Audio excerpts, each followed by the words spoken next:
Gold, trusted gold buyers. మీరు తాకట్టు పెట్టిన బంగారాన్ని విడిపించి ఈ రోజు ఉన్న మార్కెట్ ధరకు కొనబడను. నేను అప్పుడు కూడా నా మనసు ఒప్పుకోలేదు కాబట్టి నేను రాయలేదు బాండ్. నేను అట్లా తప్పులు చేసి బతకాలని నాకు లేదు. వాళ్ళు ఏం చెప్తారో కూడా నాకు తెలియదు, ఏమైనా చెప్పొచ్చు. నేను వెళ్ళలేదు.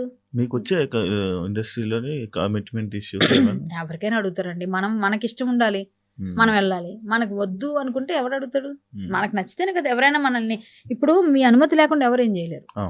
మీ అనుమతి ఉండాలి ఏది చేయాలన్నా. వాళ్ళ ట్రయల్స్ వాళ్ళు చేస్తారు. నేను ఎప్పుడు తప్పించుకుంటాను. నేను చెప్తాను అసలు మీరు మూలన ముసలాడు కూడా చూస్తాడు, అది కామన్. మూలన ముసలాడు కూడా చూస్తాడు. దాన్ని మనం హ్యాండిల్ చేసుకున్న మన తాలూకా దీన్ని బట్టి ఉంటుంది. ఎస్ నేను చేస్తాను హ్యాండిల్. ఎట్లా నాకు ఇష్టం లేదు అన్నది నేను కమ్యూనికేట్ చేస్తాను. లేకపోతే నేను ఏ విధంగా చెప్పాలి ఆ విధంగా చెప్తాను. అప్పుడు కూడా అంతే, నేను వినలేదు.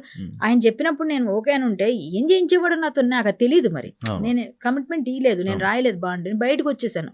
నేను ధైర్యంగా బయటకు వచ్చి మా చుట్టాల ఇంటి దగ్గర డబ్బులు కట్టుకొని 600 రూపాయలు రూమ్ రెంట్, నా ఫస్ట్ రూమ్ రెంట్లో నేను ఉన్నాను, బతికాను. ఇవన్నీ ప్రూఫ్స్. ఇప్పుడు వెళ్తే లాలాపేట శాంతినగర్లో ఉంది నా రూమ్. అక్కడ ఇప్పుడు కూడా లాలాపేట దగ్గర. నేను ఇప్పుడు చెప్తున్నాను అడ్రస్, అక్కడ వెళ్ళి అడగొచ్చు మీరు. నేను ఉన్నాను, 20 రూపాయలు నూడిల్స్ తిన్నాను, బతికాను.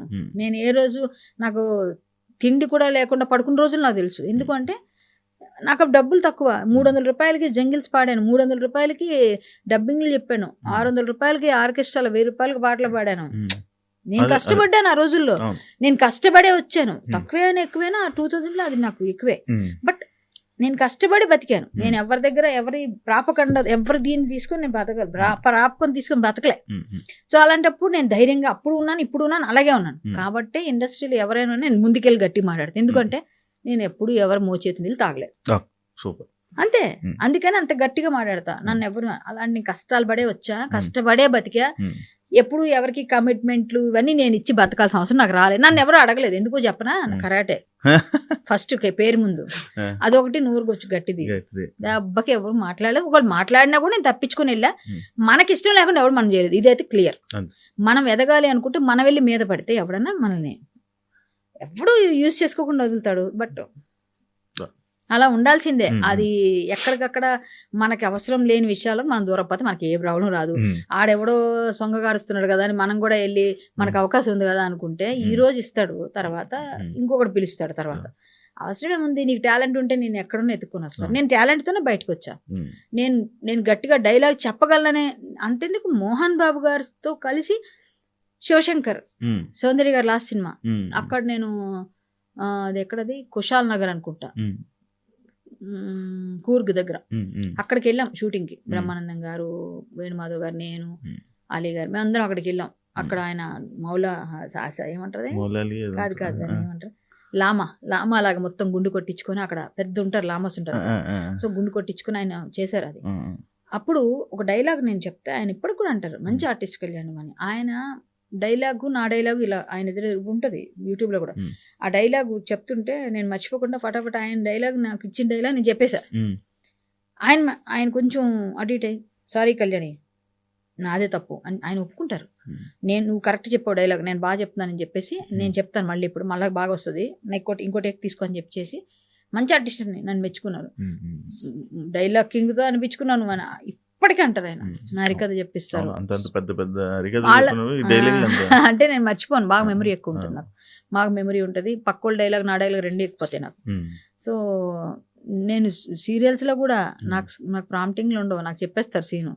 డైలాగులు కూడా నాకు యాడ్ లిప్స్ ఎక్కువ ఉంటాయి.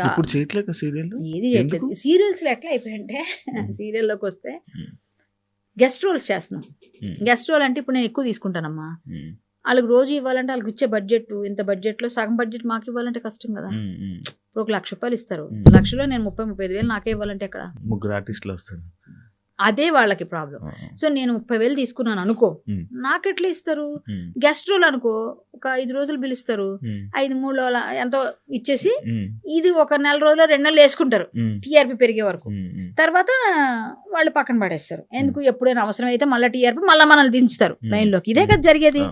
సో అలా ఉంటుంది. కాబట్టి ఒకప్పుడు మెయిన్ లీడ్ చేసి ఇప్పుడు చిన్న చిన్న వేషాలు ఏమంటే నేను వేయలేను. నేను ఒక మార్క్ సెట్ చేసుకున్నా, బాబీ అనో అబ్బా అనో మీమ్స్ లో నా ఫోటోలు నా వీడియోలు అన్ని వచ్చి ఒక ఇదైపోయింది. ఇప్పటికి కూడా అది ట్రెండ్ అలా ఉంది. నేను ముసలి అయిపోయి నేను 100 సంవత్సరాలు వచ్చినా నన్ను బాబీ అనే పిలుస్తారు, అబ్బా అనే పిలుస్తారు. ఎందుకు అంటే అది ట్రెండ్ చేసాం, సెట్ చేసాం. ఇప్పుడు అది అవసరంగా వాళ్ళు వాడుకుంటున్నారు నన్ను, నా ఫేస్ బ్రహ్మానందం గారు. సో అలా వాడి అలా చేసి 200-250 సినిమాలు మంచి మంచి ఎన్నో సినిమాలు చేసాం. ప్రతి కమెడియన్తో యాక్ట్ చేసేసాను నేను వచ్చి 25 years లో చాలా అచీవ్ చేసుకొని ఒక అసోసియేషన్లోని కానీ ఎక్కడ ఇండస్ట్రీలో ఎవరికైనా ప్రాబ్లం అంటే కళ్యాణం ముందు వస్తుంది. ఎవరు మాట్లాడరు, ఎందుకంటే వాళ్ళకి భయం, ఎందుకు మనకెందుకు తల్లం. కేసులు కూడా వేయించుకుని ఉన్నాయి చాలా అన్ని విధాలుగా. సో ఇన్ని జరిగినా కూడా నేను నా ఇండస్ట్రీ నాకు అన్నం పెట్టింది అమ్మ అని నేను బతుకుతున్నా. సో ఇలాంటి విషయాల్లో ఈ రోజు ఒక పెద్ద క్యారెక్టర్స్ చేసి నువ్వు చిన్నగా ఇప్పుడు చిన్న మనసు ఒప్పుకోదు. ఒకటి ఆత్మాభిమానంతో బ్రతికే వాళ్ళకి తిండి లేకపోయినా చచ్చిపోతాం కానీ తిండి లేదు అని చెప్పుకోరు ఇళ్లలో. అలాంటి కోవకు చెందిన వాళ్ళు ఎంతో మంది ఉన్నారు.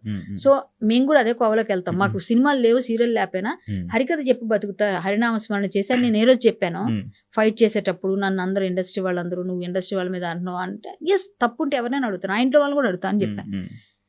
హరినామస్మరణ చేసి బతుకుతున్నా, హ్యాపీగా ఉంది, నాకు ఎంత వస్తే అంత ఇస్తుంది, రాముడు ఎంత ఇస్తే అంత తింటున్నాను.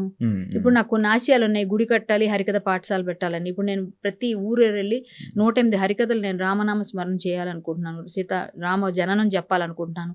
ప్రతి ఒక్కరికి చెప్తాను, హరికథ చెప్తాను. హరికథ విన్నాక మీకు ఇసుక సిమెంట్ అవి ఇవ్వండి చాలు, డబ్బులు కాదన్నా నేను. మీరు నా డబ్బులు నాకు రెమ్యూనరేషన్. నాన్నగారు ఎలా తెచ్చారు అప్పుడు నా కోసం ఫీజుల కోసం? సేమ్ అదే నాన్నగారు వెళ్దామని చెప్పారు, అప్పుడులాగా మనం వెళ్దామన్నారు, ఆయన వెళ్ళిపోయారు ఈలోగా. సో నేను అది పట్టుకున్నా, ఆయన వారసత్వం. సో అది నేను తీసుకుని వెళ్ళి నేను అది క్యారీ ఫార్వర్డ్ చేయాలనుకుంటున్నా. సో గుడి కట్టాలి, హరికథకు పాఠశాల పెట్టాలి, నాకు ఇష్టమైన హరికథ నిలబడాలి. ఇప్పుడు పద్మశ్రీ రావాలని ఫైట్ చేస్తాం, 2 పద్మశ్రీలు వచ్చాయి.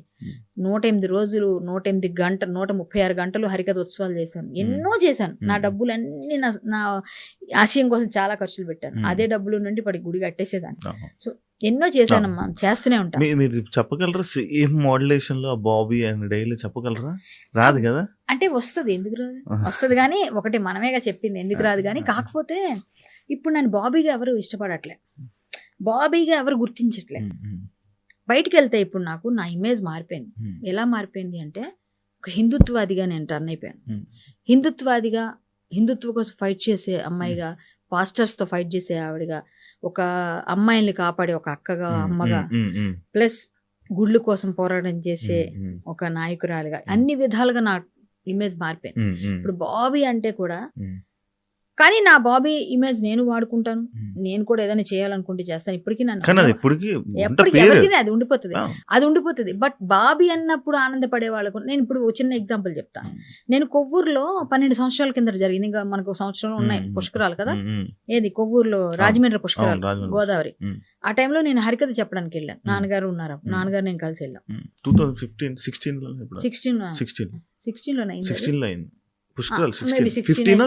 అదే పోనీ ఏదో ఒక 12 సంవత్సరాలకు ఒకసారి వస్తుంది మనకి, నెక్స్ట్ తొందరలో ఉన్నాయి. అవునా? అయితే పుష్కరాల టైంలో నేను పుష్కరాలు చేయడానికి వెళ్ళినప్పుడు నాకు హరికథ వేశారు గవర్నమెంట్. హరికథ వేస్తే జనాలకి నన్ను బాబీగా తెలుసు, అలా ఆర్టిస్ట్గా తెలుసు. హరికథ ఈవిడేం చెప్తుంది అని ఎవరికి తెలియదు. నెక్స్ట్ ఇలాంటి మీలాంటి కుర్రోళ్ళందరికీ నన్ను ఆ రేంజ్లో చూశారు కదా, ఇక్కడ చూసి జీర్ణించుకోలేరు. సో నేను హరికథ చెప్తానని చెప్పేసి నాకు అంతా వచ్చారు, మొత్తం అంతా పెట్టారు, పెద్ద పెద్ద స్టేజ్. నేను హరికథ చెప్తుంటే నాకు ఇదే గొడవ, బాబీ బాబీ బాబీ అని అరుస్తున్నారు, ఆపట్లేదు. మైక్ తీసుకున్నాను, స్టార్ట్ చేశాను. తమ్ముళ్ళు మీరు ఒక్క నిమిషం బాబు, ఒక అరగంట సేపు నా హరికథ వినండి, కొంతసేపు వినండి, కామ్గా ఉండండి. నా ఫ్యాన్స్ అన్నారుగా మీరు, ఆ ఫ్యాన్గా నేను అడుగుతున్నాను, కొంతసేపు మాట్లాడుకున్న హరికథ వినండి. నా హరికథ విన్నాక మీకు అప్పుడు బాబీ అనాలనిపిస్తే అప్పుడు మీరు అనండి అన్న. నా హరికథ 3.5 గంటలు విన్నారు. బాబీ అనే మాట నేను మళ్ళీ వినలేదు నేను. అంతమంది క్రౌడ్లో బాబీ అనే మాట వినలేదు. వెళ్ళిపోతూ వచ్చి కాళ్ళకి దండం పెట్టి వెళ్ళారు. ఇది ఛాలెంజ్ చేస్తాను నేను ఛాలెంజే చేస్తా. నా హరికథ వినండి, ఆ తర్వాత మీకు అనాలనిపిస్తే బాబీ అనండి. ఎందుకంటే ఎవరు అనరు, అంత డివైనిటీ ఆ పాత్రలో అలా వెళ్ళిపోతారు. ఆ వేలో నేను చిత్తశుద్ధిగా, నేను మొన్న నూజివీడులో హరికథ చెప్పినప్పుడు కూడా 7:40కి ఇచ్చారు నాకు స్టేజ్. చలికాలం, మామూలుగా ముసలివాళ్ళు 9-9:30 పడుకుని పోతారు తినేసి కదా, అందరూ ముసలివాళ్లే ఉన్నారు, యంగ్స్టర్స్ తక్కువ ఉన్నారు అనుకుందాం, 11 వరకు ఉన్నారు. నూజివీడులో ఉమ్, మీకు లైవ్ వాళ్ళ నెంబర్లు ఇస్తా, ఫోన్ చేసి కనుక్కోండి. ఉమ్, ఉమ్, 11 వరకు ఉన్నారు. ఉమ్, నాకు చదివింపులు ఎంత? 18,000 వచ్చాయి. ఉమ్. గిఫ్ట్ ఇస్తారు కదా Gift చదివింపులు, అదను చదివి. ఇస్తారుగా. 18,000 ఇచ్చారు హరికథకు. 18,000 చదివింపులా అదే. అంటే అలాంటి కళాకారుల్ని గౌరవించే వాళ్ళు ఉన్నారు అక్కడ. అవును. నా కథకి నేను కాదు ఫ్యాన్స్, ఉమ్, ఈవెన్ శివ విన్నా కూడా ఫ్యాన్ అవుతారు అని చెప్తున్నా. ఆ. నేను అంత కాన్ఫిడెంట్ చెప్తా. ఉమ్, నేను అలా జనాల్ని నేను తీసుకెళ్ళగలను. ఎంతో మందిని నేను ఎగ్జాంపుల్ ఇస్తాను. ఉమ్, సో నా కథ విన్న వాళ్ళందరికీ ఉమ్. ఆ వేలో వెళ్ళిపోతాను. ఉమ్, యా. ఇన్ని కళలు ఉన్న కరాటే కళ్యాణి గారికి ఇంకొక కళ ఉంది. పేకాట బాగా ఆడతారంట.